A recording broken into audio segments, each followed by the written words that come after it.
Well, this is not a good sign for the American economy. Monthly job numbers have just been released, and they show more than 300,000 people have stopped working or even looking for work just this month.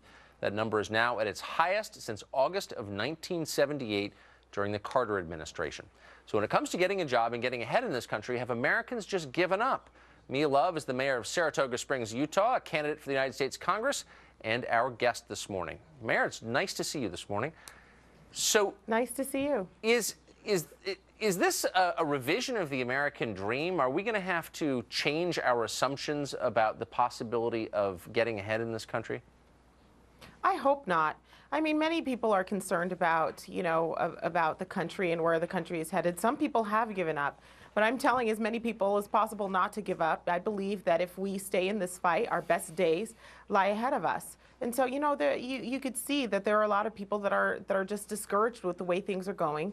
But the last thing you should do is give up. As a matter of fact, I said that this country will be healed by people, not by Washington. And if we give up as people, then we will lose the American dream. So the subprime meltdown happens in 2008. The government since then has literally poured trillions into the economy trying to right it. And it seems like the more government intervenes, the more stagnant the economy becomes and the more sort of hopeless a lot of Americans become. Why?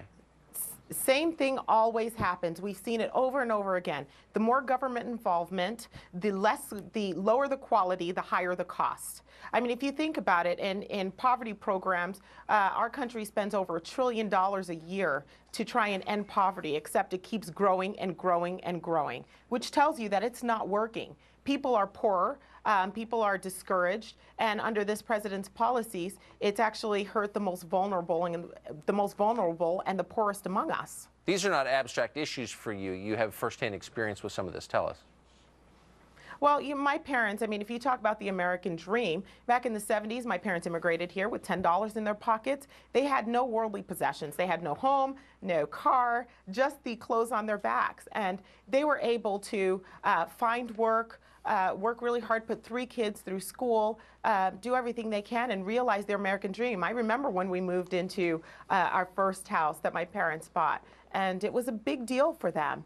And, looking back now and seeing those sacrifices and what they've been able to accomplish in this country is incredibly encouraging. We have to just go back there. We've got to go back and rebuild that American character and, and make sure that that the policies are able to help people achieve their dreams, not by giving everything to everyone, but by allowing them to have the opportunity to work and grow the economy so that they can go and get what they need on their own and become self-sufficient and independent. Things work pretty well for a couple of hundred years in this country. It might be worth looking at the lessons of those Might be years. worth going back and looking at what worked, yes. Yeah, it might be. Mia Love joining us from Utah. We really appreciate it. Thank you. Thank you.